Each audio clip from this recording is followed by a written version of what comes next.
बिस्मिल्लाहिर्रहमानिर्रहीम, अस्सलाम वालेकुम। मैं हूं ईसा नकवी। आज इतवार 15 मई है। कल से उस फैसला कुन हफ्ते का आगाज़ हो रहा है जिसमें पाकिस्तान की मौजूदा सियासी सूरत हाल में जो इंतशार की कैफियत है वो किसी किनारे की तरफ जाती हुई दिखाई देगी। इस वीडियो में मैं आपके सामने थोड़ी सी डिटेल्स रखूँगा लंदन प्लान की। एक तो है लंदन प्लान जो कि तय पाया है मियां मोहम्मद नवाज शरीफ के साथ मुलाकात के दौरान। शहबाज शरीफ और उनके जो करीबी वुज़रा हैं उन्होंने जाकर मुलाकात की, वो प्लान क्या बना है। और फिर एक प्लान हमारे पास है जो कि बन्नी गाला प्लान आप उसको कह सकते हैं कि इमरान खान की क्या स्ट्रैटेजी है, क्या हिकमत अमली है हुकूमत को नाकों चने चबवाने के लिए, वो किस किस्म की तैयारी रखते हैं। और इस सारे मामले में दो पहलू बहुत अहम हैं। एक तो ख़ातून हैं जिनका किरदार इस वक्त बहुत अहम है, और अगर पाकिस्तान तहरीक इंसाफ किस किस्म के पत्ते खेल रही है, किस पोजीशन में है, इसको समझना है तो इस खातून को अगर आप ट्रैक करें, ये जो गुफ्तगू कर रही हैं, ये जो ट्वीट कर रही हैं, तो आपको पता चलेगा कि इस वक्त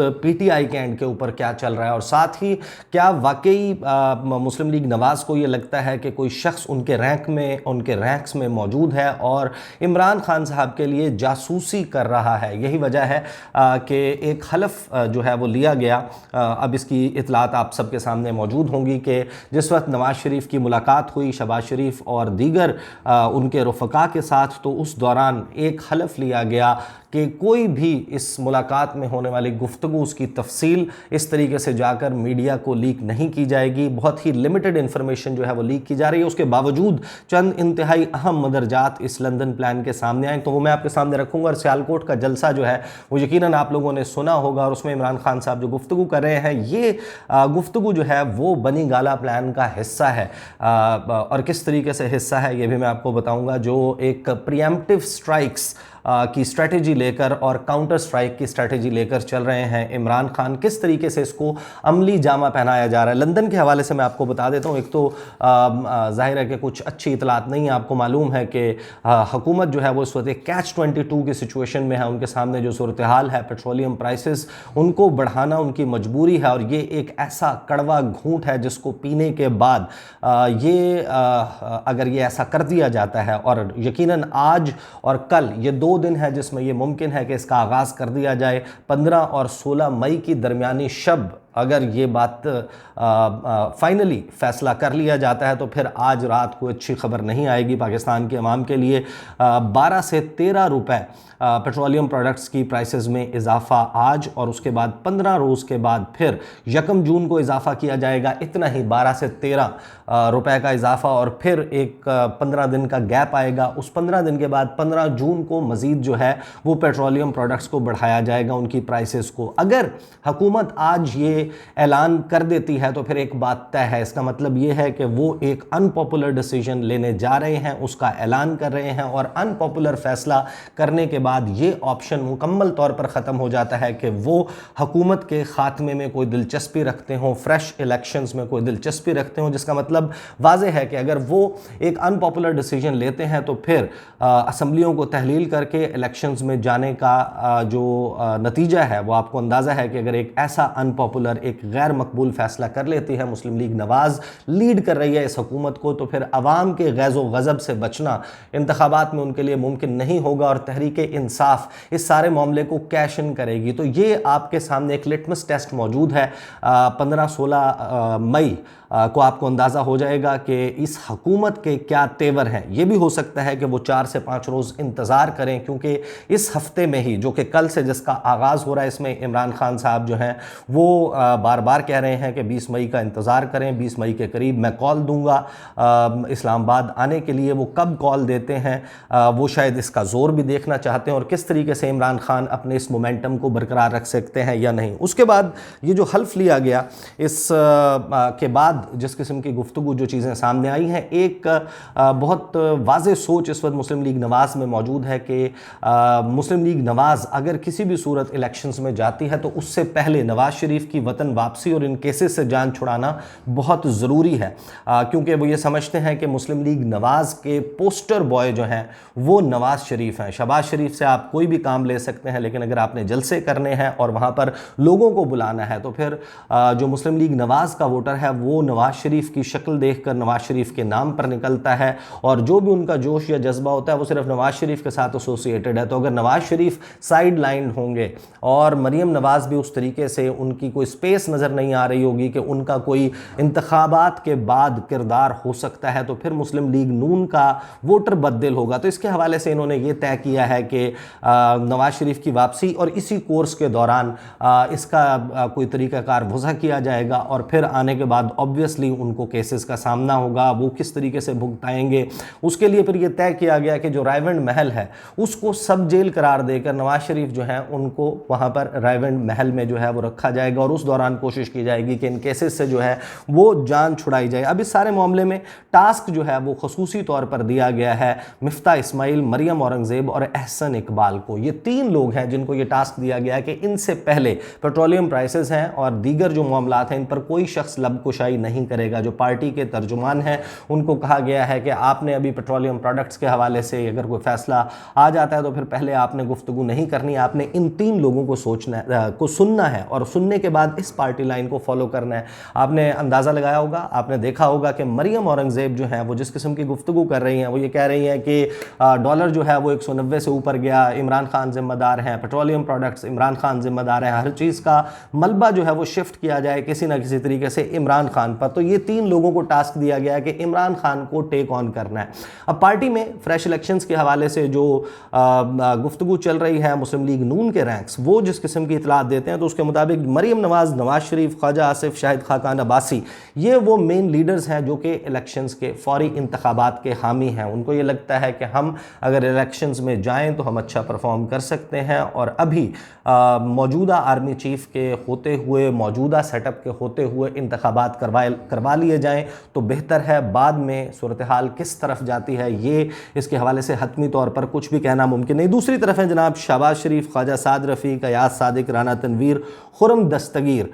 ये वो लोग हैं जो इलेक्शंस के हामी नहीं हैं। वो ये कहते हैं कि हुकूमत को आगे बढ़ाया जाए, मामलात को स्टेबलाइज़ किया जाए, चीज़ों को अपने कंट्रोल में लाया जाए, जो अनपॉपुलर डिसीजंस लेने हैं वो ले लिए जाएं और उसके बाद जब सूरत हाल स्टेबलाइज होती है तो फिर इलेक्शंस की तरफ जाया जाए। अब इस हवाले से तय ये हुआ है कि फिल वक्त जो है वो नवाज शरीफ को कायल कर लिया गया है कि हम जो है वो फौरी तौर पर इंतखाबात की तरफ नहीं जाते, 2 से 4 माह का टाइम दें, इंतखाबी इस्लाहात की जाएँ, अनपॉपुलर डिसीजंस भी इस दौरान ले लिए जाएँ और फिर सूरत हाल को गेज करते हुए, कैलकुलेट करते हुए फाइनल डिसीजन लिया जाए कि इलेक्शन कब करवाया जाता है और फिर इस दौरान अपना तासुर, अपनी परसेप्शन बेहतर करने की कोशिश की जाएगी। और फिर साथ ही एक खुसूसी टास्क जो है इन तमाम लीडर्स को दिया गया है कि वो तमाम तर ऑप्शंस खंगाले जाएं, देखे जाएं कि जिनके ज़रिए इमरान खान को गिरफ्तार किया जा सके, इमरान खान को बनी गाला तक महदूद, उसकी 4 दीवारी तक महदूद किया जा सके या फिर उनको जो है वो जेल में डाला जा सके। क्योंकि इमरान खान जिस वक्त तक फ्रीली जाकर अपने मौक़िफ़ के हवाले से गुफ्तगू करते रहेंगे तो उनको रोकना, उनका रास्ता रोकना, उनकी पॉपुलैरिटी जो है उसको बढ़ने से रोकना हर गुज़रते दिन के साथ नामुमकिन होता जाएगा मौजूदा हुकूमत के लिए। तो ये तो जनाब है लंदन प्लान। और लंदन प्लान की मज़ीद कुछ जुज़ियात अगर आपने सुननी हो तो आपको अंदाज़ा है कि लंदन प्लान एक साइड के ऊपर तो ये डिसीजंस हैं जो इन्होंने लिए हैं और फिर अपने एक ख़ास करीबी सहाफ़ी जो अक्सर जो है वो आपको पता है कि हुकूमती रोल्स और हुकूमत की नौकरी में भी बड़ी दिलचस्पी रखते हैं नजम सेठी साहब, और जब उनके पास ये चांस नहीं होता कि वो हुकूमत से मरात और तनख्वाहें ले सकें तो फिर वो किसी फसली बटेरे की तरह सहाफ़त का लबादा उड़ लेते हैं, सहाफ़ी बन जाते हैं और हमें बताते हैं कि सहाफ़त क्या होती है, जमहूरियत क्या होती है, आज़ादी इज़हार राय क्या होती है। उन्होंने पे दर पे चंद मुलाकातें की नवाज शरीफ के साथ इसी लंदन प्लान के दौरान, और फिर जो बाहर आकर उन्होंने गुफ्तगू किया उस गुफ्तगू का आप हल्का सा जायका चख लें। जाएँ, बड़ा आसान है, आपने देखा होगा बहुत सारे लोगों ने ट्वीट किया कि नजम सेठी जो हैं उन्होंने इस्टेब्लिशमेंट के हवाले से क्या गुफ्तगू की है और नवाज शरीफ और ये जो सारी पॉलिटिकल सूरत हाल है, तो आपको अंदाज़ा हो जाता है कि साथ में मीडिया के ज़रिए अपने ख़ास स्पोक्स पर्सन, तर्जुमान मीडिया के ज़रिए किस किस्म की मैसेजिंग की जा रही है। अब आ जाते हैं जनाब बनी गाला प्लान इमरान खान साहब। 4 नुकाती हिकमत अमली है जो अभी तक मैं इसको डिसाइफर कर पाया हूँ, समझ पाया हूँ। आपने देखा होगा असल में हुआ कुछ यूँ है कि मार्च के महीने से आगाज़ हुआ एक ज़लज़ले का, एक सियासी ज़लज़ले का इस्लामाबाद में, और पाकिस्तान में जो इक़्तिदार के ऐवान है वहाँ पर आने वाला ज़लज़ला जो कि अप्रैल के महीने तक जारी रहा, इस ज़लज़ले से एक सुनामी की बुलंद लहर उठी है। इमरान खान उस लहर के ऊपर सवार हैं और इस लहर ने अब आकर टकराना है। इस लहर के टकराने से पहले इसका जोर तोड़ने के लिए बड़ी कोशिश की गई है। क्या क्या जनाब, फराह खान, तोशा खाना स्कैंडल, वीडियो स्कैंडल के कोई वीडियो आ रही है, फिर मस्जिद नबवी के वाक़े के हवाले से जो कुछ गुफ्तगू की गई, ये सारा कुछ है। ये वो तमाम छोटी छोटी लहरें हैं जो उस सुनामी की लहर के सामने लाने की कोशिश की गई, लेकिन जब कोई बड़ी लहर साहिल की तरफ बढ़ रही होती है तो जो छोटी लहरें उसका रास्ता अपने तौर पर लगता है कि जैसे रोकने के लिए सामने मौजूद हों, लेकिन वो उसको मज़ीद ताकत बख्शती हैं। और यही सूरत हाल हमने देखी। जितनी भी प्रीएम्प्टिव स्ट्राइक्स कर रहे हैं इमरान खान और उनकी पार्टी, उसने जितने भी स्कैंडल्स लाने की कोशिश की गई उनको मारा है, उनको डाई डाउन करवा दिया है। फराह खान के हवाले से वो उस तरीके से मामलात नहीं बन सके। तोशा खाना स्कैंडल आया, मुस्लिम लीग नवाज की जो लीडरशिप है वो उस पर गुफ्तगू करती रही, उनके जो हमनवा सहाफ़ी हैं वो बात करते रहे, लेकिन फिर वो भी गायब हो गया। हालांकि उसमें कुछ ना कुछ सब्सटेंस तो मौजूद था। और फराह खान के हवाले से जो इल्ज़ामात हैं वो बहुत संजीदा इल्ज़ामात हैं, उनकी उसके हवाले से बात होनी चाहिए, गुफ्तगू होनी चाहिए। लेकिन जिस तरीके से इस सारे मामले को पोर्ट्रे किया गया है, तो मुस्लिम लीग नवाज तो एक तरीके से ये बता रही है कि हम ये कुकअप कर रहे हैं ये स्टोरीज़, इनमें असल में कोई सब्सटेंस नहीं था। या तो आप इसके ऊपर बात का आगाज़ ना करते तो, या फिर आप उसके ऊपर बात बगैर किसी मंतकी अंजाम तक पहुंचे आप उसको बात को ख़त्म नहीं कर सकते। यह है जनाब। फिर वीडियो स्कैंडल आपने देखा, ये प्रीएम्प्टिव स्ट्राइक्स हैं, यानी कि पेशगी जो है वो पेशबंदी के तौर पर पाकिस्तान तहरीक इंसाफ जो इक़दामात ले रही है, ये बहुत अहम है, इनको समझना। वीडियो स्कैंडल की बात आई, कोई वीडियो आ रही है इमरान खान साहब की निजी ज़िंदगी से मुतल्लिक, भौचाल ले आएगी, हंगामा बर्पा कर देगी, लेकिन क्या हुआ कि पीटीआई के जो सोशल मीडिया है उसने बड़ी जो है वो अहमियत इख्तियार कर ली है। इन्होंने डीप फेक वीडियो किस तरीके से बनती है, क्या क्या होता है, उसके बाद एक अंबार लग गया। 1 हफ्ता 10 दिन इसके ऊपर डिबेट होती रही, फिर ना वो वीडियो आई, ना फिर उसके हवाले से कोई गुफ्तगू जो है वो आपको होती हुई नज़र आ रही है। तो ये जो स्ट्रेटजी है इमरान खान साहब की 4 नुकाती, उसमें मरकज़ी हैसियत इमरान खान साहब को खुद हासिल है। मरकज़ और महवर है इस स्ट्रेटजी, इस हिकमत अमली का इमरान खान। वो जा रहे हैं, वो क्राउड पुलर हैं, तहरीक इंसाफ का वोटर सपोर्टर सिर्फ और सिर्फ इमरान खान के नाम पर निकलता है। दीगर लीडरशिप जो है उनकी अपनी वैल्यू हो सकती है, लेकिन क्राउड पुलर उनमें से कोई नहीं है। किसी शख्स के नाम पर लोग नहीं निकलते, निकलते हैं तो इमरान खान के नाम पर निकलते हैं। तो इस हिकमत अमली में जो मरकज़ और महवर है वो इमरान खान की ज़ात है। वो जलसे कर रहे हैं, तकारीर कर रहे हैं, और फिर लोग उनको उससे यानी कि ज़ाहिर है कि एक पॉलिटिकल डिवाइड तो मौजूद है, आप उनसे एग्री करते हैं या नहीं करते, लेकिन आप ये सामने जाकर वाज़े तौर पर देख सकते हैं कि पाकिस्तान में इतनी कामयाब जलसे जो हैं वो शायद माजी में कभी पाकिस्तान की तारीख में एक सीरीज़ आप देख लें कि जो जलसों की है वो ऐसी नहीं हुई। फिर दूसरी जो इस सारे मामले में अहम बात है कि अगर आपने ये देखना है कि क्या सूरत हाल चल रही है, ये जो खातून है शेरी मज़ारी, इनको बड़ा तनकीद का निशाना बनाया जाता रहा। इनकी बेटी की वजह से जो पीटीआई के फॉलोअर्स हैं वो बहुत इनको अटैक करते थे इनके हवाले से कि ये जनाब काउंटर प्रोडक्टिव हैं, इनका क्या फ़ायदा है, ये पार्टी को क्या फ़ायदा पहुँचा रही हैं। और अब जब आप इमरान खान साहब की हिकमत अमली को देखते हैं तो बाकायदा सबसे अहम किरदार अगर मेरे ख्याल में कोई इस वक्त है पाकिस्तान तहरीक इंसाफ की इस पूरी हिकमत अमली में, वो है शेरी मज़ारी। आप इनकी गुफ्तगू सुने प्रेस कॉन्फ्रेंसेस में, ये इस्टेब्लिशमेंट को टेक ऑन कर रही हैं, ये फ़ौज के बारे में नाम लेकर बात कर रही हैं, इनका ट्विटर हैंडल फॉलो करें। ये जो गुफ्तगू कर रही हैं उससे आपको अंदाज़ा हो सकता है जिस वक्त ये सारी बातें चल रही थी कि जनाब जो है इदारे मान गए हैं और ये बात अब हो रही है, ख़बर आने वाली है, रमज़ान में ही ख़बर आ जाएगी, इलेक्शंस सुन ली गई है, इंतखाबात होने जा रहे हैं, उस वक्त भी आप फॉलो करते शेरी मज़ारी का ट्विटर हैंडल, वो जो गुफ्तगू कर रही हैं उनसे पता चलता है कि मामलात कहाँ फंसे हुए हैं। और इमरान खान साहब के हाथ में इस वक्त गेम मुकम्मल तौर पर नहीं है और वो इन तमाम चीज़ों को अपने कार्ड्स के तौर पर इस्तेमाल कर रहे हैं। शेरी मज़ारी जो गुफ्तगू कर रही हैं, किसी को ये शुबा नहीं होना चाहिए कि इस गुफ्तगू में कॉन्सेंट जो है वो इमरान खान साहब का शामिल नहीं है।